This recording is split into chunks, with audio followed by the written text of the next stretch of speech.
What's going on, 3DMJers? Eric Helms here, and today I want to talk to you about the app for the iPhone, FitGenie. FitGenie is something I have had the honor of collaborating on with the Citadel Nutrition team, as well as some awesome guys out of Georgia Tech University, who are just really killing it and very smart in this field. I'm not an app programmer myself, but I am the main nutrition consultant who's helped set up this app. So FitGenie is essentially an intelligent nutrition tracker. So like other nutrition trackers on the market, they help you determine, baseline intakes and then allow you to track, body weight and nutrition. This does that, but it also updates and modifies your macronutrient targets and calorie intake over time based upon how quickly you are or aren't getting to your goals and your personal preferences and your adherence. So we're going to talk about how FitGenie works in depth in this video. So first, there's one of two algorithms. It's the baseline algorithm. This is how we determine your initial, nutrition goals. And this is primarily based on my nutrition pyramid, the muscle and strength nutrition pyramid. If this is not something you're familiar with, I highly recommend you watch the video series. It's 6 parts, and I cover everything you could want to know about setting up your nutrition and for the goals of gaining muscle or strength. In brief, let's go over it. It's basically a hierarchy of importance. So at the foundational level, we have the most important things. This is the foundation of the pyramid, the things that are most important, and the other levels, wouldn't be built if there wasn't a foundation, right? So at the bottom, we have calories in, calories out, basically your energy balance, and this is what dictates, changes in body weight. And this also comes down to rate of body weight change, which will also have a large influence on the body composition changes you see. Above that are where calories come from. That's the macronutrients, protein, carbohydrate, and fat, and also fiber, which is part of carbohydrates. And these also dictate body composition changes.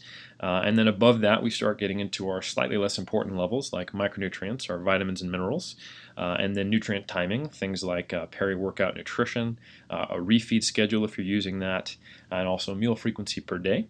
And then finally, and least importantly, is supplements. Where FitGenie helps you is in selecting and modifying basically the bottom 2 levels of the pyramid, primarily. But it does have some small influence as you get slightly higher in the pyramid. So let's talk about how that works. Essentially, there's 2 algorithms, like I stated. The first one, the baseline algorithm, is in place to take your inputs and turn that into a maintenance estimation of your calorie intake. So this is determined by your visual assessment of your body fat, and there's a part of the app is to help you determine that. Your body weight, your sex, your height, and also your current activity levels. Now, of course, this is just an estimation. It's as accurate as you are with putting in the information and how aware of you are yourself and how well you can gauge that. But also there's a huge amount of individual variability here. So a nice thing that's built into FitGenie is that if you have done baseline tracking of your calorie intake and your weight, and you see that you are a very high calorie expender, or you are pretty low on that end, you can always edit what we give you as a baseline with FitGenie. So you can modify those things if you've done some tracking on your own, or you can just go with the maintenance provided, and it will also try to help you change those over time to meet your goals, which we'll talk about after we're done discussing the baseline. So the baseline algorithm sets up your starting calories, and that's determined based not only on those initial parameters, but also what your goal is.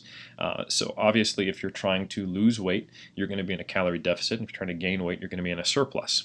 Now, the size of that surplus or deficit is also going to be based on your body composition. Obviously, the more body fat you have to lose, the faster you can lose it. The leaner you are, the slower you can lose it. And if you try to lose it too quickly, you can risk lean body mass losses. Also, we think about your deadline of your goals. Obviously, if you have a goal that's very far away, you can lose slower. If it's very close, you have to lose a little bit faster. And also other parameters, which have to do specifically with what we think your training age is based on our estimation of your fat-free mass or lean body mass, which we'll talk about in a second.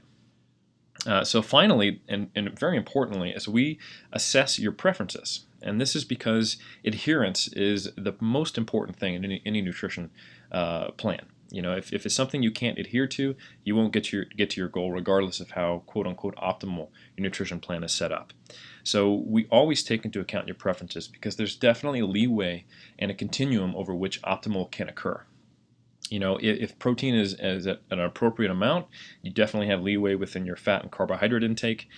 So those types of things FitGenie takes into account so that you can have a more customized nutritional approach. Now, after you've got your baseline set up, then we have an algorithm here's the very intelligent part of the app, where it adjusts your macronutrient targets and calorie intake over time to help you reach your goals in the most effective way possible. So, the first thing we do is we determine an ideal maximum and minimum weight loss rate for either weight loss or weight gain, and that's depending on your goals. So that means how much you have to lose or how much you're trying to gain, and these rates are primarily dependent on your body composition. As I stated before, if you have a higher body fat level, you can lose at a faster rate. If it's lower, you should lose slower.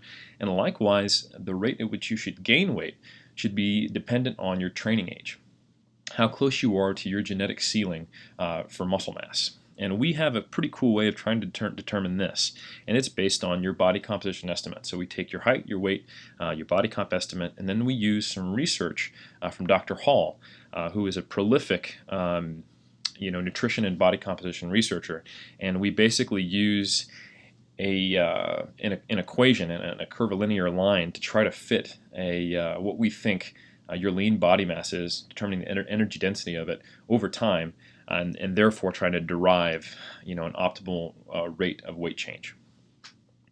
So in addition to that, we look at how consistent you are. So that means you're going to be reporting to us changes in body weight as you record your weight, and you'll be talking about and entering how much you adhered to the program and how far off from your target macronutrients you were. And then FitGenie will compromise with you and try to move you to a place, even if you are unable to adhere to the initial values given, it'll try to compromise and find something that will keep you still on track while kind of compromising with what your natural tendencies are. So as you exceed or fall short of macronutrient targets, while keeping in mind the rate at which you still need to lose or gain to reach your goal and where you're at currently, there will be some adjustment of the macronutrients targets. In addition to that, we also evaluate a cluster of weeks to get good data. So if you've ever weighed yourself on a regular basis, you might see that there's a natural variation in your body weight. And this is because water weight fluctuations and the amount of weight of food in your gut and the amount of sodium in your diet and other things all can affect acute weigh-ins. So FitGenie looks at an average of your weigh-ins and then looks at multiple weeks of data to make sure that the trend is real and we're not just chasing ghosts. So this is why FitGenie uses a cluster of weeks, 3 weeks, and how they trend together and compared to previous weeks to make an assessment of whether or not there should be a change made to your diet. And this whole way through, we're looking at your entries, and we're trying to get an idea of what your preferences are, and also whether there's changes in your energy expenditure, which we can derive from your entries of body weight and also other factors. And then the whole way through, we're going to be asking you how you feel. What are your hunger levels? What are your fatigue levels? If you're just barely holding on to the diet by a thread, and while you're adhering, you're constantly reporting that you're very hungry and you're very fatigued, FitGenie will start adjusting the diet so that you're more likely to adhere to it over time. And basically not pushing you to the point where the diet breaks you. And also, we're constantly considering what is the pace that you need to reach your goal. So we take in these clusters of weeks, we take into account your adherence, and then we look at the time we need to make weight over if you're trying to gain weight or lose weight, and then all those are taken into account to make the necessary adjustments, or sometimes to not make an adjustment and just let things carry on in a successful way. So I know that's a lot of information to digest, and only so much can be gotten out of a 10-minute video and some brief slides. So if you want more information, definitely check out the blog post and the link below in the comments, and you can also direct more technical questions and specific questions to the team at FitGenie who actually did the programming. So you want to talk to Obi, he's the man. And you can contact him through the website, or you can definitely check out the FitGenie Instagram or their Facebook page. Anyway, thank you for your time. Definitely download it. It's free, if I didn't mention that before, and you can try it out and see how it works.